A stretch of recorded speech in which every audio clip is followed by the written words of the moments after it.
नमस्कार मु आपण समस्त को ओडिया एकेडमी को स्वागत जनाऊँगी। आज आम राधानाथ राय विषय रे किछि आलोचना करिबा। राधानाथ राय को ओडिया साहित्य रे नवजुगर प्रवर्तक बोली ग्रहण करा जाए। राधानाथ राय को युगस्रष्टा युग प्रवर्तक आधुनिक ओडिया साहित्यर मंत्रदाता और स्रष्टा भावरे अभिहित करा जायछि। कविवर राधानाथ राय 1848 मसीह बालेश्वर जिल्लार केदारपुर ठारे जन्म ग्रहण करथिले। तांको पितांको नाम थिला नारायण राव और मातांको नाम तारिणी देवी। से 1848 मसीह केदारपुर ठारे जन्म ग्रहण करथिले। तांको पितांको नाम नारायण राव और मातांको नाम तारिणी देवी। ओडिया साहित्य को दरबारी साहित्य मुक्त करी राधानाथ ताहाको एक नूतन रूपरेख प्रदान करथिले। से ओडिया साहित्य को दरबारी साहित्य मुक्त करथिले। राधानाथ राय प्रथमे बंगला भाषा रे कविता रचना करुथिले, जो गुड़िक कवितावली ग्रंथ रे संकलित। 1868 मसीह कविवरंक द्वारा रचित कवितावलीर एकम भाग और 1870 मसीह कवितावलीर 2 भाग प्रकाश पाइथिला। कालिदासंक मेघदूतम काव्य को राधानाथ अनुवाद करिथिले। भूदेव मुखोपाध्याय परामर्श क्रमे ओडिया रे काव्य कविता मान रचना करिथिले। तांको भूदेव उपाध्याय परामर्श देइथिले जे से ओडिया रे काव्य कविता रचना करिबा पाई। तांको रचनावली गुड़िक है केदार गौरी 1885 मसीह रचित होइथिला, चंद्रभागा 1886, नंदिकेश्वरी 1887, उषा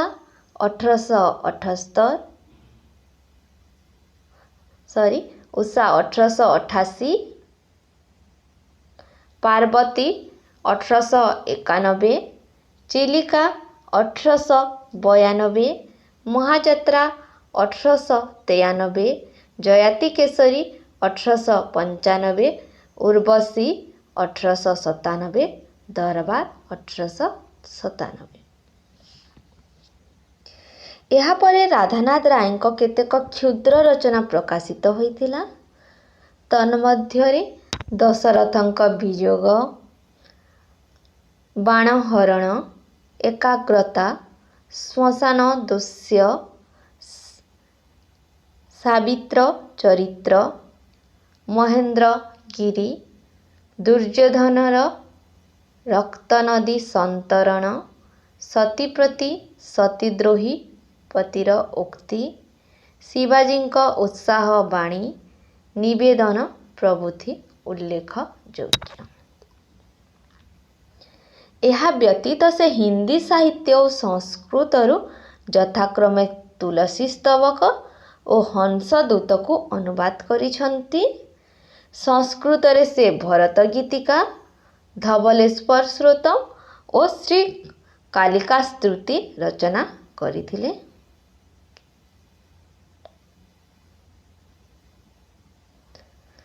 तांको गद्य रचना मध्यरे विवेकी 1873 मसीहा रे, इटालीय युवा, पार्वती काव्यर उपसंहार, उर्वशी काव्यर उपसंहार, बामंडा भ्रमणकारी पत्र, सार राजा वासुदेव सुढलदेव इत्यादि उल्लेख योग्य। राधानाथ को पार्वती, महाजात्रा, उर्वशी, महेंद्रगिरी ए समस्त असंपूर्ण रचना। तांकर असंपूर्ण रचना गुड़िक कौन कौन? पार्वती, महाजात्रा, उर्वशी, महेंद्रगिरी। ଏସବୁ ହେଉଛି ତାଙ୍କର ଅସମ୍ପୂର୍ଣ୍ଣ ରଚନା।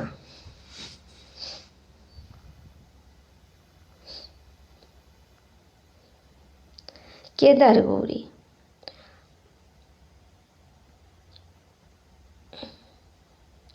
କେଦାରଗୌରୀ କବିବରଙ୍କର ଏକ କାଳଜୟୀ ପ୍ରଣୟ ଭିତ୍ତିକ କାବ୍ୟ। ଏହା ଏକ ପ୍ରଣୟ ଭିତ୍ତିକ କାବ୍ୟ।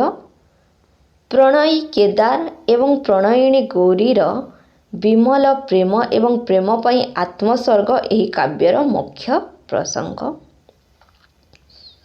ଏହା 1885ରେ ବାଲେଶ୍ୱରର ବୈକୁଣ୍ଠନାଥ ଦେଙ୍କ ଉତ୍କଳ ପ୍ରେସରୁ ପ୍ରକାଶିତ ହୋଇଥିଲା।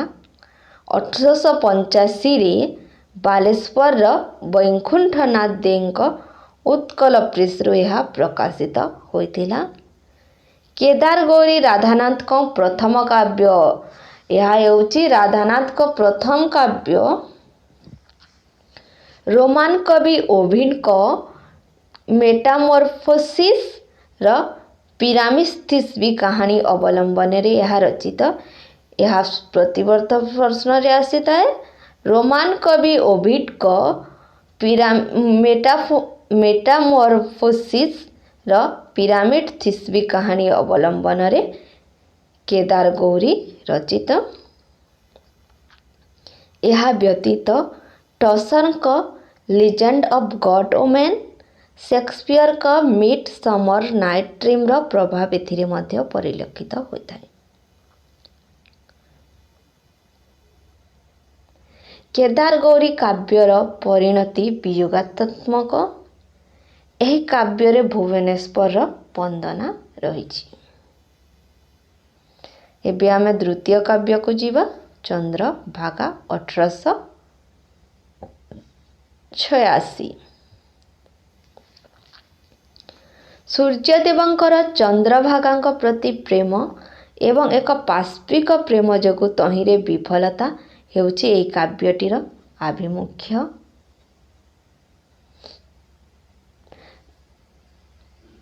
ରୋମାନ କବି ଓଭିଡଙ୍କର କାବ୍ୟମାଲା ଏକମ ଖଣ୍ଡ ଅନ୍ତର୍ଗତ ଏପୋଲୋ ଏବଂ ଡାଫିନେଙ୍କ ପ୍ରଣୟ କାହାଣୀ ଚନ୍ଦ୍ରଭାଗା କାବ୍ୟର ପ୍ରେରଣା।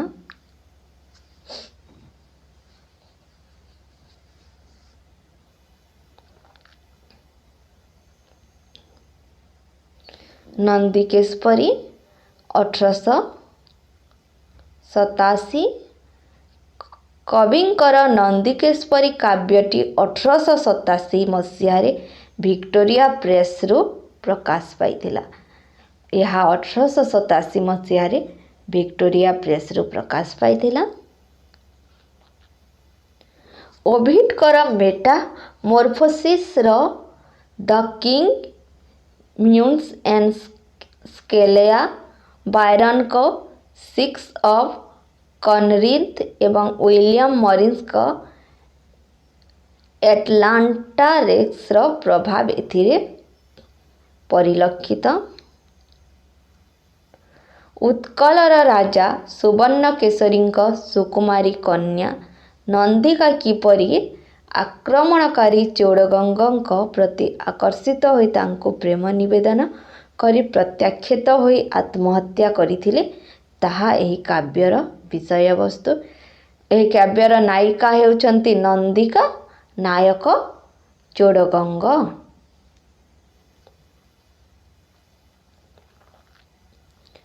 ଉଷା। ନୁରୁ ରାଜଜେମା ରୂପସୀ ଉଷା ସର୍ତ୍ତ ରଖିଥିଲେ ଯେ ତାଙ୍କୁ ଦୌଡ଼ ପ୍ରତିଯୋଗିତାରେ ଯେଉଁ ପୁରୁଷ ପରାସ୍ତ କରିବ ସେ ତାଙ୍କୁ ବିବାହ କରିବେ।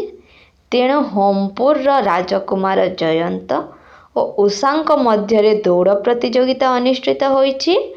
ଜୟନ୍ତ ପ୍ରତି ଉଷା ଆକର୍ଷିତ ହୋଇ ଅବଶ୍ୟ ପ୍ରତିଯୋଗିତାରେ ହାରିଯାଇଛନ୍ତି। ମାତ୍ର ପୂର୍ବ ଅଭିଶାପ ହେତୁ ବିବାହ ବେଦୀରେ ଉଭୟ ଉଷା ଓ ଜୟନ୍ତର ମୃତ୍ୟୁ ଘଟିଛି।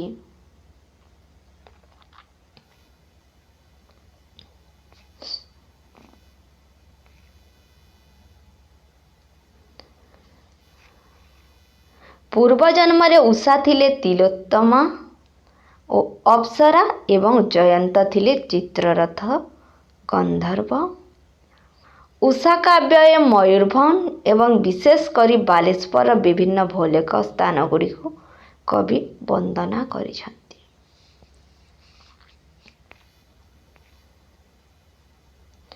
ଏହି କାବ୍ୟରେ ଓଭିଡଙ୍କର ମେଟାମର୍ଫୋସିସ୍ ଏବଂ ଇଂରାଜୀ କବି ୱିଲିୟମ୍ ମୋରିସଙ୍କର ଆଟଲାଣ୍ଟା ରେସ୍ର ପ୍ରଭାବ ପଡ଼ିଛି। ଓଭିଡଙ୍କର ମେଟାମର୍ଫୋସିସ୍ ଏବଂ ୱିଲିୟମ୍ ମୋରିସଙ୍କର ଆଟଲାଣ୍ଟା ରେସ୍ର ପ୍ରଭାବ ଏଥିରେ ରହିଛି।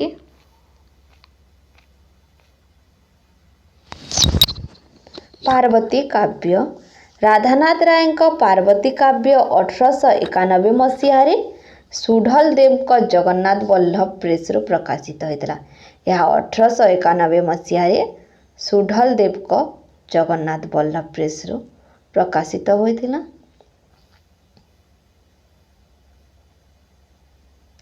ଏଥିରେ ଆସ୍କାଇଲାସଙ୍କ ଆଗାମେମ୍ନନ୍ ଓ ସେକ୍ସପିୟରଙ୍କ ହାମଲେଟର ପ୍ରଭାବ ରହିଛି। ଆସ୍କାଇଲାସଙ୍କ ଆଗାମେମ୍ନନ୍ ଓ ସେକ୍ସପିୟରଙ୍କ ହାମଲେଟର ପ୍ରଭାବ ଏଥିରେ ରହିଛି। ଏହି କାବ୍ୟଟି ଅସମ୍ପୂର୍ଣ୍ଣ। ପାର୍ବତୀ କାବ୍ୟଟି ହେଉଛି ରାଧାନାଥ ରାୟଙ୍କ ଅସମ୍ପୂର୍ଣ୍ଣ ରଚନା। ରାଜା ଗଙ୍ଗେଶ୍ୱରଙ୍କର ତାଙ୍କ ପୁତ୍ରୀ କୌଶଲ୍ୟା ସହ ଅନୈତିକ ସମ୍ପର୍କ ରଖିବାରୁ ସେ ତାଙ୍କ ପତ୍ନୀ ପାର୍ବତୀଙ୍କ ଦ୍ୱାରା ନିଧନ ହେବା କଥା ଏଥିରେ ବର୍ଣ୍ଣିତ। ପାର୍ବତୀ କାବ୍ୟର ଉପସଂହାର ଭାଗ ଗଦ୍ୟରେ ଲିଖିତ ହୋଇଛି। ଏହାର ଉପସଂହାର ଗଦ୍ୟରେ ଲିଖିତ ହୋଇଛି। ଚିଲିକା।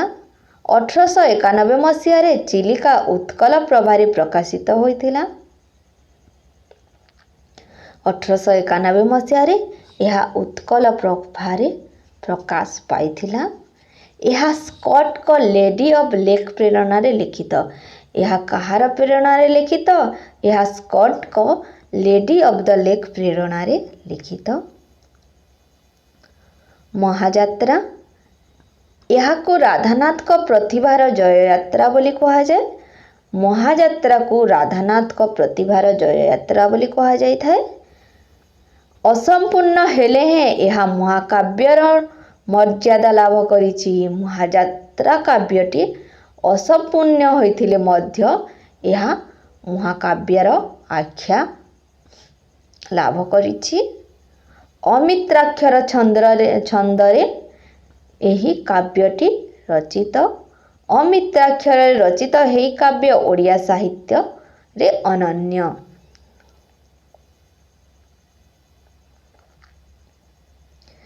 ଏଥିରେ ମିଟନଙ୍କ ପାରାଡାଇଜ୍ ଲଷ୍ଟ ଏବଂ ଦାନ୍ତେଙ୍କ ଡିଭାଇନ୍ କମେଡି, ଭର୍ଜିଲଙ୍କ ଏନିଡ୍ର ପ୍ରଭାବ ପରିଲକ୍ଷିତ। ମହାଯାତ୍ରା ମହାକାବ୍ୟରେ 7ଟି ସର୍ଗ ରହିଛି। ମହାଯାତ୍ରା ମହାକାବ୍ୟରେ 7ଟି ସର୍ଗ ରହିଛି। ମହାଯାତ୍ରା ଆଧୁନିକ ଉତ୍କଳ ସାହିତ୍ୟର ପ୍ରଥମ ମହାକାବ୍ୟ ବୋଲି ମହାଯାତ୍ରାର ମୁଖବନ୍ଧରେ ମଧୁସୂଦନ ରାଓ ଲେଖିଛନ୍ତି।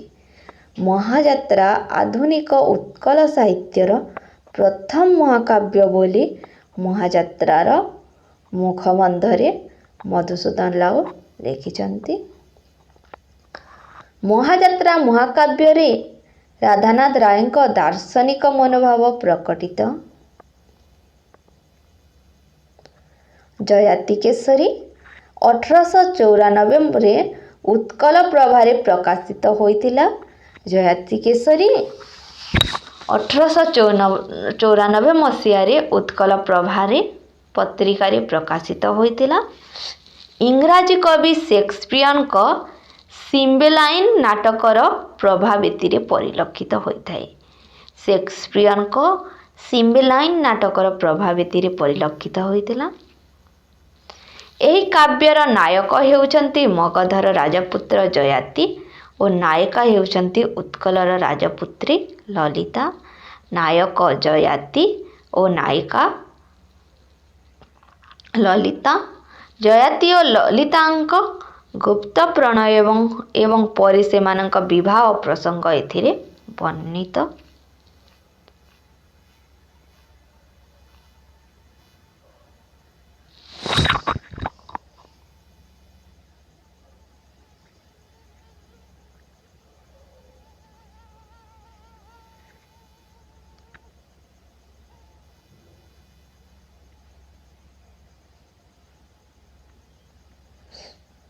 ଦରବାର ଏଥିରେ ବ୍ୟଙ୍ଗ ଓ ବିଦ୍ରୂପ ମାଧ୍ୟମରେ ଇଂରେଜ ଶାସନର ବ୍ୟବସ୍ଥା, ସାମାଜିକ ଦୋଷ ତ୍ରୁଟି ଏବଂ ଉପାଧି ବ୍ୟାଧିର ସମାଲୋଚନା କରିଛନ୍ତି। 1894 ମସିହା ଅଗଷ୍ଟ ମାସ 29 ତାରିଖରେ କଟକର ବାରବାଟୀ କିଲ୍ଲାରେ ଏକ ଦରବାର ଅନୁଷ୍ଠିତ ହୋଇଥିଲା। 1894 ଅଗଷ୍ଟ 29 ତାରିଖରେ କଟକର ବାରବାଟୀ କିଲ୍ଲାରେ ଏକ ଦରବାର ଅନୁଷ୍ଠିତ ହୋଇଥିଲା। ଏହି ଦରବାରରେ ସାମନ୍ତ ଚନ୍ଦ୍ରଶେଖର ଏବଂ କାଉଲପୁର ଜମିଦାର ଗୋବିନ୍ଦ ବଲ୍ଲଭ ରାୟଙ୍କୁ ରାୟବାହାଦୁର ଉପାଧି ପ୍ରଦାନ କରିବାର ଥିଲା। ମାତ୍ର ପଠାଣି ସାମନ୍ତ ଅନୁପସ୍ଥିତ ଥିଲେ, ତେଣୁ ମାସକ ପରେ ଆଉ ଏକ କ୍ଷୁଦ୍ର ଆକାରର ସଭାର ଆୟୋଜନ କରାଯାଇ ଏବଂ ତାଙ୍କୁ ଉପାଧି ପ୍ରଦାନ କରାଗଲା।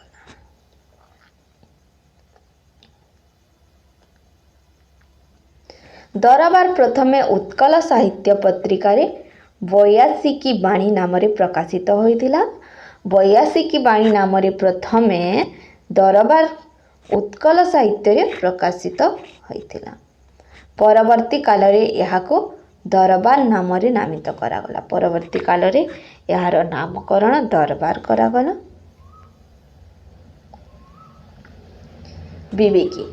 ବିବେକୀ ଶୀର୍ଷକ ଏକ ପ୍ରବନ୍ଧ ଲେଖି ରାଧାନାଥ ରାୟ ଓଡ଼ିଆ ପ୍ରବନ୍ଧ ସାହିତ୍ୟର ମୂଳଦୁଆ ପକାଇଥିଲେ।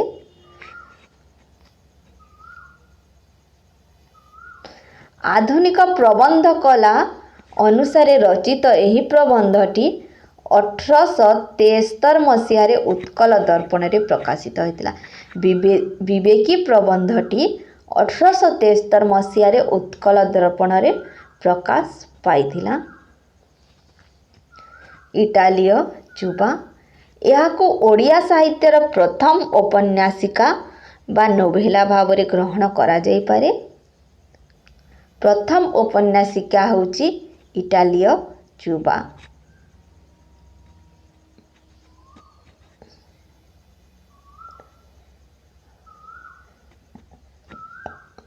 ଇଟାଲୀୟ ଯୁବାର ଉପକ୍ରମଣିକାରୀରେ ୟୁରୋପୀୟ ଆଲ୍ପସ ପର୍ବତର ବର୍ଣ୍ଣନା ରହିଛି। ଏଥିରେ ଇଟାଲୀୟ କଥାକାର ଜିଓଭାନି ବସ୍କାଇଓ ଓ ଡେକାମେରନ୍‌ର ପ୍ରଭାବ ପଡ଼ିଛି ବୋଲି ସମୀକ୍ଷକମାନେ ମତ ପୋଷଣ କରନ୍ତି। ଯଦି ଭିଡ଼ିଓଟି ଭଲ ଲାଗିଥାଏ ତାହେଲେ ଚ୍ୟାନେଲଟିକୁ ସବସ୍କ୍ରାଇବ୍ ଏବଂ ଭିଡ଼ିଓଟିକୁ ଲାଇକ୍ କରିବାକୁ ଜମାରୁ ଭୁଲିବେ ନାହିଁ। ନମସ୍କାର।